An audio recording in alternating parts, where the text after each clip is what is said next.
Hello and welcome, everyone. You are listening to The Crack. This is the podcast where I ask you what's the crack. So what's the crack, guys? Get in touch. Let me know. Tell me how you're getting on. What's happening? How are you? I'll tell you how to get in touch at the end. Or I can tell you now. It's my podcast. I'm the boss. Yeah, you all get in touch. www.thecrackpodcast.co.uk. Say it again. www.thecrackpodcast.co.uk. It's a little tab on the website. It says contact, and you go on there. That's how you get in contact. So, scrambling the order here, guys. Yeah, that usually comes at the end. You know, I'll probably still do it at the end, because I do the wee intro at the start, and I do that little thing at the end. Say thank you to everybody. But, yeah, on with the show. How have you been? How's your week been? You know, as always, hope you're getting on well. Hope you're staying healthy. Whatever you're doing to live, thrive, and survive, hope it's going your way. Maybe you're tearing out the interior of a derelict old flat in one of the few cities our lovely Scottish country offers. Or maybe you're, I don't know, just trying to stay off the smack. I don't fucking know. Whatever you're up to, alright? Whatever you're doing, I hope it's going your way. Which probably means somebody at the other end's getting shot on, you know? Balance yin and yang. If it's going your way, does that mean it's going against somebody else's? You know, if you were to say you were hoping to get a job promotion and you got it and it went your way, that means somebody didn't. And somebody's probably got a family. Small children. And pets that need fed. And there's you taking their job. You proud of yourself? Jesus. Yeah, so... Whoa. Yeah, hope you're all well, guys. I hope you're well. I hope your family are well. I hope your enemies are sick. And let's say I'm your enemy. Then why are you listening?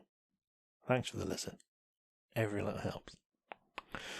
That's as the price. Yeah, so, what's going on in my little orbit of the world? I was going to do this yesterday, but I thought, well, this morning I have the dentist. Maybe something fun will happen there. Could talk about it. Nothing did. Apparently now the NHS only do one checkup a year. You know, it used to be every 6 months. Now it's every once a year. So, yeah. And my teeth are in good health. So, if you didn't know that a minute ago, there you go. I've got healthy teeth. They're not sitting completely straight in my mouth. They're a little bit, but they're healthy. And I made the dentist laugh, and I made his dental nurse assistances. There was 2 dental nurses in the room. I made them laugh because he asked, you know, they always do the little, now you get a little, you know, you get a little massage along your jawline. They check your muscles are all in place, and I don't know. It's probably a reason. Make sure you don't have tumours growing in your neck. Yeah, I think he said, you know, good health. Yeah. Says in your file you're on sertraline. You off that? Yeah, I'm off that. Yeah. Brushing regularly? Yeah, every day. Yeah, but flossing. Now, usually, I would lie. Yes. Why lie? So I said to him, well, yeah, no, what happens is, I'll go home today and I'll floss religiously for about a week, and then I'll stop, and then when I know I've got the dentist again, I'll floss for about a week coming up to it. And they all laughed at that, and he said he appreciated my honesty. Checked my teeth out, and he said I'm one of these frustrating people that don't regularly floss, but not to brag, pretty clean in between. That's not what he said. That's what I said, pretty clean in between. Basically, you know, tip of the iceberg. You brush what you can see, but you floss what you cannot. So if you take away anything from this episode, guys, floss your teeth. Keep them clean in between. Anyway. Then we got a coffee for the drive home, because I took Charlotte, you know.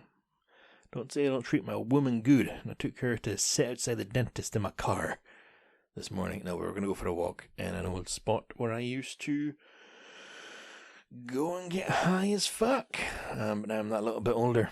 It's just a lovely countryside spot. So we were going to go up there with the wee dog, but, you know, like, it wasn't raining heavily, but it was raining enough not to go. So we came home and went to Loch Ness instead, because we live in the fucking tourist capital of the world. And where would that be? The tourist capital? Probably London? Paris. We live in a pretty popular area for tourism. So we went to Loch Ness. Took a walk along the shore. Didn't see sweet fuck all. No monsters. Yet. It's not quite tourist season yet, you know what I'm saying? That's when they get seen, right before the fucking tourists arrive. Yeah, so that was a nice morning. A nice afternoon. We walk at Loch Ness. Yeah. Speaking of the tourist areas, if you listened to last week, I would have told you I was going out to Culloden Battlefield to look for ghosts. Yeah, because I got this podcast coming up, Legends of Lore. The world that surrounds us. I don't know how I was going to go, but I went away up to Culloden at night time. Not on my own. I invited Charlotte, and because she's not a weirdo as I am, she doesn't go to places in the dark that may have ghosts, so she declined. So I took the dog, so it's very much Shaggy and Scooby going up there. And we got up there, all was well. Oh, apart from my car has these, fancy Star Trek lights. If my car sees somebody coming at night time, it automatically dips the high beam. And just before I got to the battlefield, with no other car coming, it still dipped. So, that was spooky. And, I got into the car park. Handbrake on. Alright, let's do this. Took the wee dog, and I've clipped the wee microphone to my lapel. Well, not really, to my hood. I was wearing a hoodie. And I'm walking along, and I'm like, well, this is chilling as fuck. Why did I agree to do this? Anyway, yeah, so it was cold, it was raining, it was all good. This isn't going to be on that podcast. It's going to be a lot more disciplined and family friendly. I like to... I was going to swear unnecessarily. I like to swear on here because that's how I speak. So I'm quite unpleasant, I think, in real life, to be honest. I swear sometimes. So that podcast hopefully won't contain swears. This one does. Because this, guys, you're getting me unfiltered. You're getting me just sitting in the spare room, talking to myself. What can I see right now? There's a van outside. There's a couple of pots on the windowsill in front of me. Some empty jigsaw boxes. And a lamp on the desk. You're getting me live. To my right, a filing cabinet with little unicorn head magnets on it. Anyway, right, cool. Culloden at night time. It's cold, it's scary. It's me and the wee dog. She's not enjoying it. It's almost sleeting. The rain's coming down, that sort of heavy, thick, but not constant. It's not like pouring down. It's just every now and again, it's like someone's spitting on you. Gross. And if you've never been before, I don't care. Go if you want. It's up to you. The visitor centre, you can get onto the roof by, you just climb up the drain pipe and then you sort of shimmy along and then you throw your leg over. No, there isn't actually. There's a walkway up, but there's a gate, and the gate's closed at night, so you can't break into the visitor centre like, fucking penguin in the wrong trousers. You can't just sneak in and take things. But you can still get up to the gate, and just before there you get a view of the whole thing. Now, even though it was dark, it was still open enough so you could see what was up. So I was like, right, we'll go up there, and then I'll have a look. And I was actually looking for a creature called a scree, because it will all be covered in Legends of Lore. Somebody saw an omen of death the night before the battle, and I was going to go along to where apparently they saw it, and that is now where the mass graves are. So I know it sounds like, what the fuck are you doing? I told my dad, and he's like, what are you doing that for? He doesn't believe in this sort of stuff. There's a sort, Genuinely, when I still lived in Granton, I go for walks on my own at night time, and if it took me through the woods, I go through the woods. I've never been bothered by the dark. Or being alone. I've never been bothered being alone in the dark. But, I was going to walk along by the graves. But it was spooky up there. Maybe because it was all in my head. And as I was standing at the top of this lamp, I looked at the lamp there. So I was standing at the top of the lamp. No. So I was standing at the top of the ramp, looking out, just not expecting to see anything. And by the way, guys, I don't. So don't be like, oh, this is a ghost story. It's not a ghost story.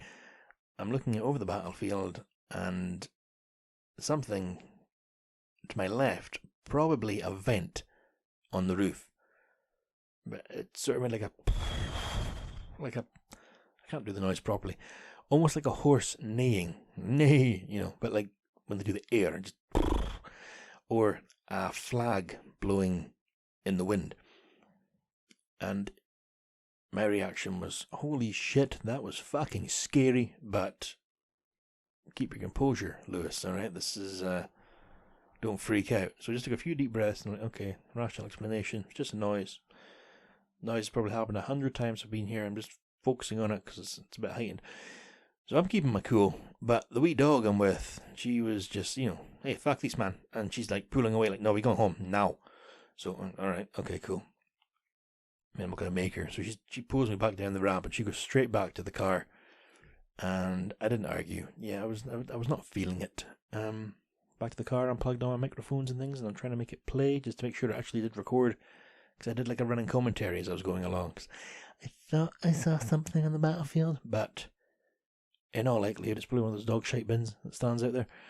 And as we were sitting in the car, she's standing up at the wee... Oh, that's her there. Fucking speak of the devil and she shall appear. Anyway, thank you, Chica. Oh, no more. Thank you, Chica. Right, I'll just continue. You hear in the background intermittently as she lets the neighbours know she has a very, very hard-working set of lungs. Yeah, so back in the car, playing it back, and she's standing, that little fucking yappy thing you can hear right now. And we're back. Okay, she actually got a little bit angry there. Yeah, she's standing in the passenger seat with her... Oh my Christ, there she goes. Hello again. I think she's doing it on purpose. Okay. Take 4, guys. Right, okay, now. She's standing. Pause for her. No bark? Oh, how fucking courteous of her. Standing with her wee tiny wee back legs down on the passenger seat and her front paws up at the window. She's just looking out into the darkness and I'm sitting there and the wee interior lights on so I can't see out the windows. And she just starts fucking barking out of the dark. I'm like, okay, kind of fuck this. So I turn the interior light off and I look out. No one there. And I'm like, what are you doing? You're scaring me. You're giving me the heebie-jeebies. It's enough. Put the light back on. I go back to my phone. She sort of sits down like a, fuck you, Liz. And yeah, it plays back and I can hear myself, Darth Vader breathing as I walk in the dark. Okay, so it's pretty dark out here and I'm going to walk up this ramp now. And yeah, so that's, I've got that going on. And she stands up the window again, starts barking again at the dark. And I'm like, right, okay, for some reason I get the feeling if I look out now I'm going to see some fucking spooky ghost. So I didn't, but I got out there and I didn't enjoy myself. So lesson learned, don't be doing spooky shit at night. And then I went home, went to bed, and I went back the next morning on the anniversary of the battle itself, and it was a beautiful day. It was sunny, it was a slight breeze, it was warm, there was people there, was joggers, folk walking their dogs, and it was just, how nice. So, yeah, that's the battlefield. Didn't see a fucking thing.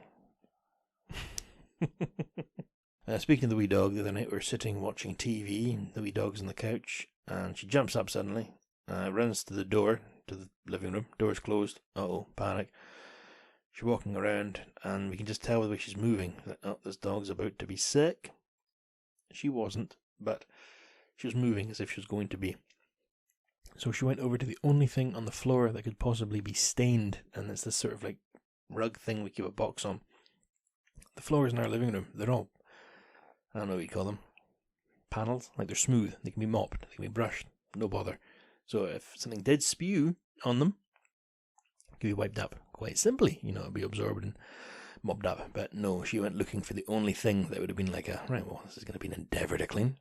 And once again, we're back. There was more barking, so I had to go through and actually address the dog and see what the problem was. There was no problem. She was just being a little shit. Yes, so that was her. That was her going to be sick on the floor. And that was my evening the other night, watching TV. Now, I said I was going to record this yesterday, and yesterday morning, spontaneously, so what's today, Monday, yesterday was Sunday, we were going to go to a petting zoo farm near here, because, I don't know, once every 5 or 6 years I like to be spontaneous. And, we're still in bed when the suggestion was brought up. And let's go do that, we got all excited and everything, it was all good to go. And then Charlotte was like, oh, let's just check it's open. Why? Well, she did. And it was closed. It's only closed on Sundays. So, well done, Lewis. I hate having weekends off. I hate having Saturdays and Sundays off. You go places and it's either heaving and there's kids. You know, or like, I don't know, again, we took Chica for a walk on like a 5k loop of the woods, which is when I go, if I do go running, it's when I go. Now, obviously, if you go there, when I go there at like 5 in the morning, there's maybe one other car there. I went yesterday, Sunday afternoon, couldn't find a parking space. So what the fuck is this? There's all these other folk off. I don't like it. But we got parked. We did the walk. It's very nice, very good. But it was just strange passing people on it. You usually go out there and it's your sale. It's just the one person out there, but all these other people enjoying their days off. Oh, yeah. I like having my weekdays off.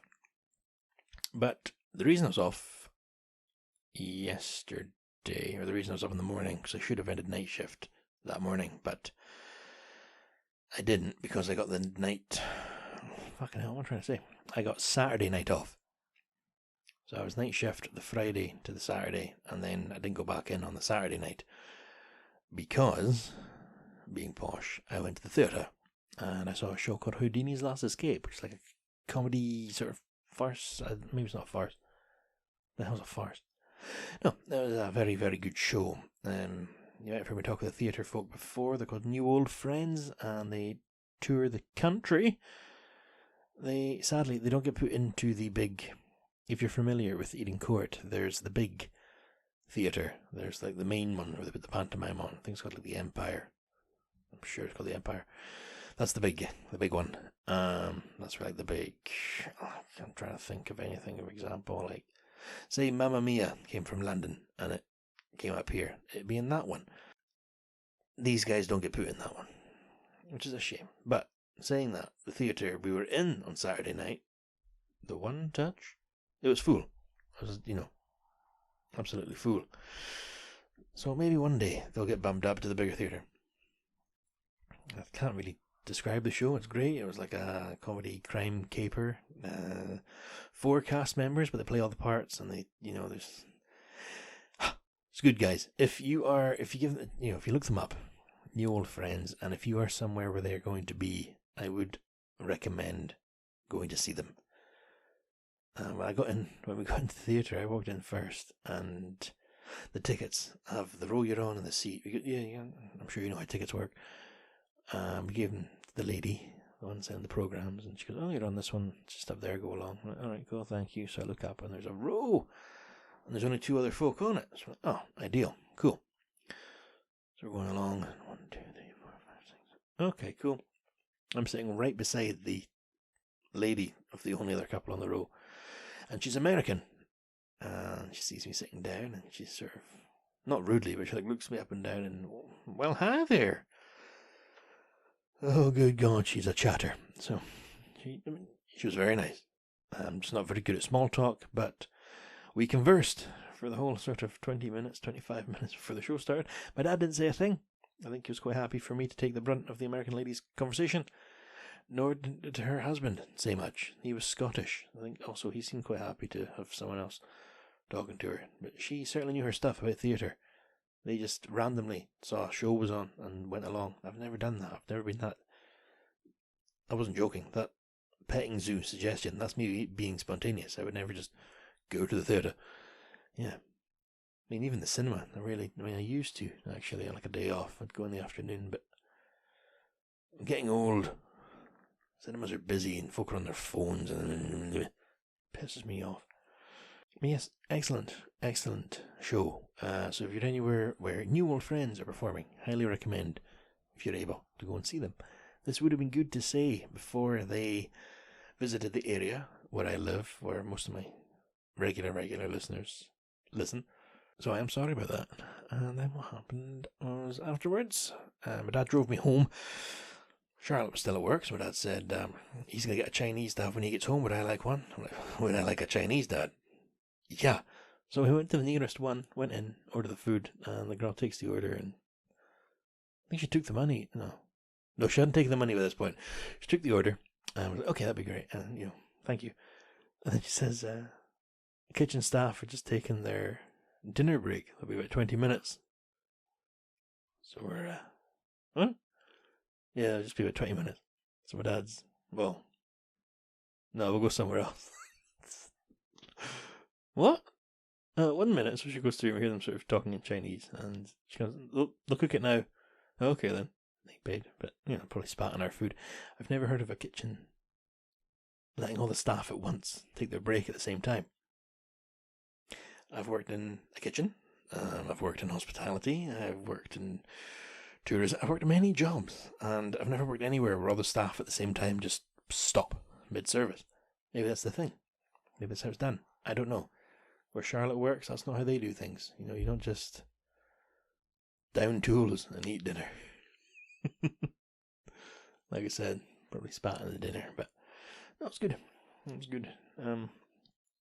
I didn't miss work. I quite liked having the second night shift off, so better not get in the habit of that. But the night before, when I was doing the night shift, there was a co-worker had his birthday on the days off, and we have a wee tea and coffee fund because we have to buy our own tea and coffee. It's basically slavery in there, guys. And I have an empty bank account, so people transfer me £5 a month, and it goes into this thing, and if somebody buys coffee, I transfer them the price of the coffee, but we've got the fund. And it adds up over time, it accumulates and it grows. So because the guy had his birthday, I suggested, right, I'll go to Tesco and get a cake, and what we can do is just put it on the empty desk over there, and when you get a chance, go and get a slice. So that was fine. I went to Tesco, and I'm in the full uniform, and I absolutely hate, believe it or not, wearing the uniform in public. Be careful what I say. No, I hate wearing it in public because I'm not a paramedic, I'm not a technician, I have no medical training. If anything happened and somebody ran over and help me, you're in the uniform. Buddy, no. So I'm walking in, and there's a kid, and this is late at night, it's about 9:30. There's a kid, maybe 7 or 8 years old, tiny wee guy, and he's in full school uniform with his school jacket as well, and the school bag on. It looks like he's just come out of school, but 5 hours later. All right, cool. Just about to walk past him, and he looks round, sees me, and he sort of looks me up and down, sort of like the American lady did. Sort of looks me up and down. Oh, Jesus, he's got to talk to me. And just as I get close, he gives me a "what's up" nod, and just says, "Busy?" No, dude, no. It's early yet. But there was nothing wrong with what he said. It was just, it was very adult. His whole energy. It wasn't like a child. I don't know. Yes, he was the size of a child. He was dressed as a school kid, but it was, I don't know, it was just the way he looked at me, flicked his head up. Busy. A fully grown man. Strange. Speaking of my work, it has been on TV lately. BBC Scotland. This is the thing I was talking about a while ago. They were filming it in my work, and they filmed it out with the crews. It's like tonight on the TV show, and it shows you all this action-packed sort of stuff. But I've been watching it with Charlotte. We fast forward all the parts that aren't to do with my workplace, as arrogant as that sounds, in my control room, because I must be totally insufferable to watch it with. I'm like, it's a meme now as well, but it's Leonardo DiCaprio when he's watching his own show, and he points at the screen. He's like, yeah, I know them. So whenever something comes up, I'll be to Charlotte. Yeah, I know that guy. I know him. He's cool. Yep, I actually remember this. Okay, and I'll pause it and explain. Okay, see this board here? Those numbers. Oh, yeah. She must hate it. And then we fast forward it. But I don't get folk that watch these 999 programs. They're very strange. Other people that watch them, or maybe they are, but I don't see the appeal. And they're not real, because obviously I've been on that side. I've seen them being filmed and stuff as well. Like the one we just watched actually took place in the control room I work in, and one of the ladies on it was the lady that mentored me for phone calls. And it's her taking a phone call, and it's her finding out, sadly, the person didn't make it. Now, she's absolutely lovely, but I know it took 4 or 5 takes, not because she's nasty. She got the giggles every time they put the camera on her. And the supervisor came over to, it wasn't scripted, but he came over to talk to her. She would crack up.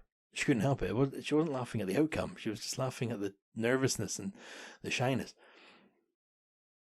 So all these, and the way they cut the programs together.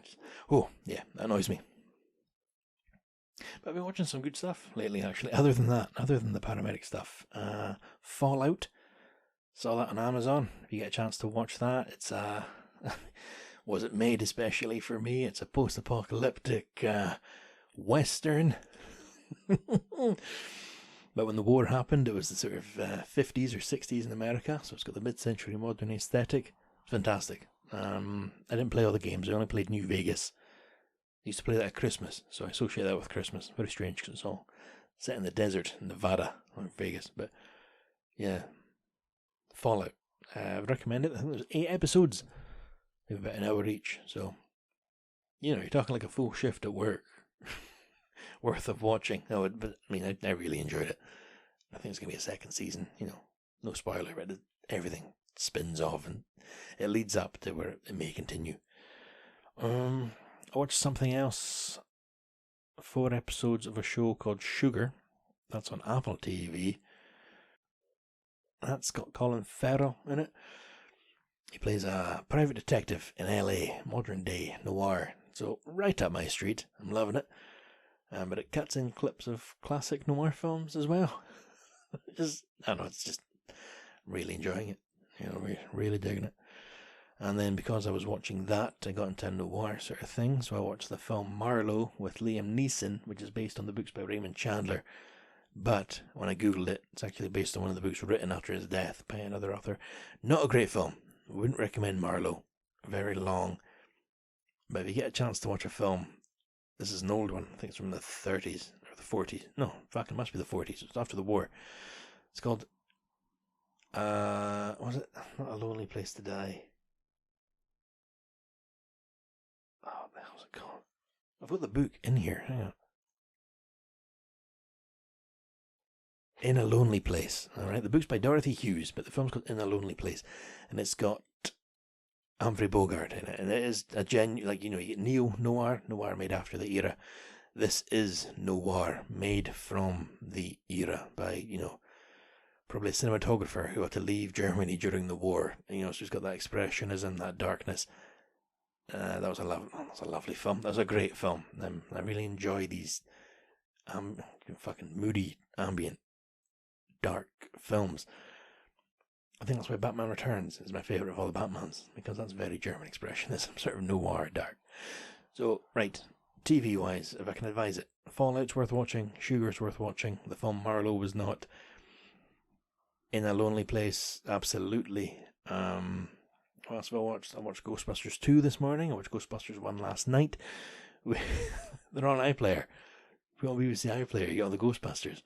I've not seen the latest one, the latest movie, but I enjoyed the 4th film, 3rd in the series, if you don't count the woman adaptation, which we put on first, because neither of us had ever seen it, and Charlotte enjoys Bridesmaids and those types of films, so same director, same gang of ladies.